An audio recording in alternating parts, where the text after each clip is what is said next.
what I'd like to do is kind of say a few words in honor of James and Katherine, especially Katherine, because God knows she's a brave soul. I met Katherine about 2 years ago, and I instantly liked her, as did all of us. She's fun, she's good-natured, she's intelligent. She fit in with us as if she'd known us for years and years. And I was thinking to myself as I was meeting her, I was like, wow, my friend James has landed himself such a wonderful woman. It just fills me with such surprise. Really bordering on shock. As I thought about it a little more, I realized, my mother always predicted this, which kind of, it was a little bad that my mother was completely right and I was completely wrong, but every time I used to tell my mom about James, she's known James almost as long as I have.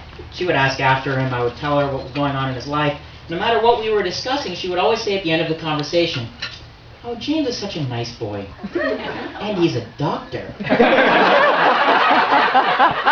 girls must be falling all over themselves in the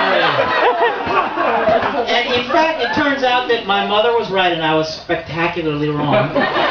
So I thought about this a little more, and I kind of tried to understand how this sad state of affairs came to pass, but I really didn't call this.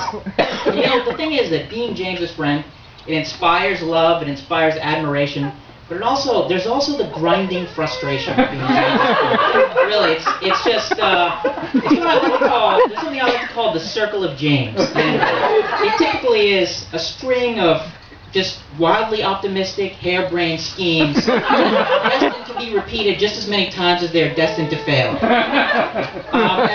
after a time, it can certainly be exasperating because you like to protect your friend from his guileless optimism, and it kind of takes a toll on you after a while. But then again, you also don't like to rain on his parade. I really don't like to rain on his parade. But what I will say about it is that, I've been James's friend for 15 years, and I'll always be James's friend, for better or for worse.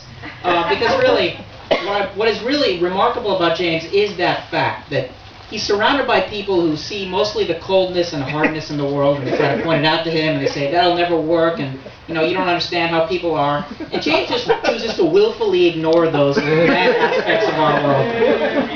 But really, in ignoring those things, James really makes the world a little less cold and a little less hard. So you really have to kind of ask yourself, who is it exactly that sees the world as it is, and who is it that simply sees the world as they believe it to be? And so I think that is why I've been James's friend for so long, and you're not getting rid of me, James. So I would like to raise a glass to James. I would like to propose a following toast that you're a good man, James. Yeah. But you're still an idiot.